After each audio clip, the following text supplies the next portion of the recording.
కశ్మీర్ నుంచి కన్యాకుమారి దాకా వర్షాలు ముంచెత్తుతున్నాయి. ఓవైపు తుపాను, మరోవైపు వాయుగుండం కంటిన్యూస్ గా కుమ్మేస్తున్నాడు వరుణుడు. గుజరాత్ చిగురుటాకులా వణికిపోతోంది.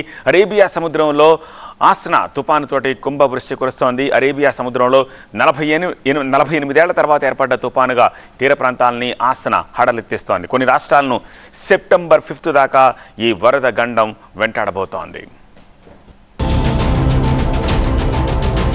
అరేబియా సముద్రంలో వాయుగుండం గుజరాత్ పాక్ తీర సమీపంలో కేంద్రీకృతం. దక్షిణ పశ్చిమ ప్రాంతాల్లో భారీ వర్షాలు. ఇప్పటికే వరదల్లో కచ్, సౌరాష్ట్ర ప్రాంతాలు. ఆస్నా తుఫానుతో కుండపోత వర్షాలు. ఆస్నా పాకిస్తాన్ సూచించిన పేరిది. 1976 తర్వాత అరేబియా సముద్రంలో ఆగస్టు నెలలో ఏర్పడిన తొలి తుఫాన్ ఇదే. కచ్ తీరం మీదుగా ఆవరించిన ఆస్నా తుఫాను ఒమన్ దిశగా అరేబియా సముద్రంలో కదిలింది. గుజరాత్లో కుండపోత వర్షాలు, వరదలకు కారణమైన తీవ్ర వాయుగుండం తుఫాన్గా మారింది. ఆకాశానికి చిల్లు పడ్డట్లు దేశవ్యాప్తంగా కల్లోలం సృష్టిస్తోంది ఆస్నా తుఫాన్. 1976లో అరేబియా సముద్రంలో మొదటిసారి ఈ తుఫాన్ పాకిస్తాన్లో ఏర్పడింది. అంతకంటే ముందు 1944, 1964 సంవత్సరాల్లో తీర ప్రాంతాల్లో ఈ తుఫాన్ తీవ్ర ప్రభావం చూపింది.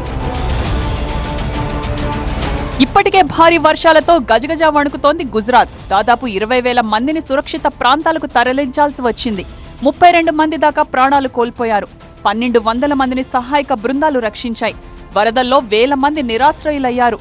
గుజరాత్లోని వర్షం కాస్త తగ్గుముఖం పట్టినా నదులు ఉప్పొంగి ప్రవహించడంతో చాలా ప్రాంతాలు ఇంకా జలదిగ్బంధంలోనే ఉన్నాయి. వడోదరాలో విశ్వామిత్ర నది పొంగి పొర్లుతోంది. విశ్వామిత్ర నది పరిసర గ్రామాల్లో ఇళ్లలోకి మొసళ్లు చొచ్చుకు వచ్చాయి. గుజరాత్ వరద 1998 నాటి జల విలయాన్ని కళ్లకు కడుతోంది. రాజధాని అహ్మదాబాద్ సహా వడోదర, జామ్నగర్, ద్వారకా, కచ్, పోర్బందర్, రాజ్కోట్ ఇలా గుజరాత్ వ్యాప్తంగా ఎటు చూసినా వరద కష్టాలే. వరద ఉధృతితో గుజరాత్లోని 96 రిజర్వాయర్లలో నీటి మట్టం ప్రమాద స్థాయికి చేరింది. మరో 19 రిజర్వాయర్లు డేంజర్ బెల్స్ మోగుతున్నాయి. ఇప్పుడు ఆస్నా తుఫాన్ గుజరాత్ ని గండమై వెంటాడుతోంది.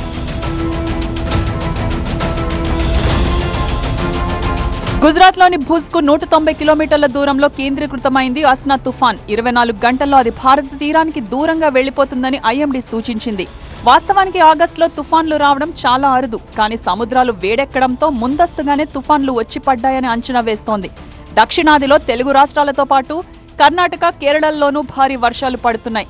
ఇవాళ, రేపు ఛత్తీస్గఢ్, సెప్టెంబర్ 1, 2 తేదీల్లో విదర్భ, సెప్టెంబర్ 2న తూర్పు మధ్యప్రదేశ్, సెప్టెంబర్ 4 వరకు గుజరాత్లో భారీ వర్షాలు పడతాయన్న హెచ్చరికలతో రాష్ట్ర ప్రభుత్వాలు అలర్ట్ అయ్యాయి. ఒడిశాకు కూడా భారీ వర్షపాతంపై వాతావరణ శాఖ హెచ్చరిక జారీ చేసింది.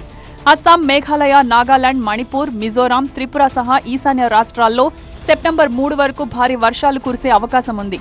వాయువ్య భారతంలో సెప్టెంబర్ 2, 3 తేదీల్లో జమ్మూ కశ్మీర్, లడక్, గిల్గిత్, ముజఫరాబాద్లలో భారీ వర్షాలు కురిసే అవకాశం ఉంది. సెప్టెంబర్ 2న హిమాచల్ ప్రదేశ్, పంజాబ్, హర్యానా, ఉత్తరాఖండ్లో వర్షాలు పడతాయంటోంది వాతావరణ శాఖ. ఉత్తరప్రదేశ్, తూర్పు రాజస్థాన్, కేరళలోనూ భారీ వర్షాలు పడుతున్నాయి. పశ్చిమ బెంగాల్లోని కొన్ని ప్రాంతాల్లో భారీ వర్షాలతో ప్రజలు చిన్న చిన్న పడవలపై గడప దాటాల్సి వస్తోంది. 1944, 64, 76 సంవత్సరాలలోనే ఇప్పటిదాకా ఆగస్టు నెలలో అరేబియా సముద్రంలో తుఫాన్ ఏర్పడింది. అయితే ఆ 3 సందర్భాలలో అవి బలహీన తుఫాన్లుగానే నమోదయ్యాయని తెలిపింది. కానీ ఆస్నా ప్రభావంపై హెచ్చరికలతో పొరుగుదేశం పాకిస్తాన్ కూడా అప్రమత్తమైంది. గుజరాత్కి 250 కిలోమీటర్లు, కరాచీకి 160 కిలోమీటర్ల దూరంలో తుఫాన్ కేంద్రీకృతమైంది. ఆస్నా తుఫాన్ గుజరాత్పై ప్రభావం చూపించే అవకాశం ఉందన్న హెచ్చరికలతో ముందు జాగ్రత్తగా తీర ప్రాంత ప్రజలను సురక్షిత ప్రాంతాలకు తరలిస్తున్నారు. భారీ నుంచి అతి భారీ వర్ష సూచనతో ఇప్పటికే పీకల్లోతు వరదలో ఉన్న గుజరాత్ ని గోరు చుట్టుపై రోకటిపోట్ల తుఫాన్ మరింత భయపెడుతోంది.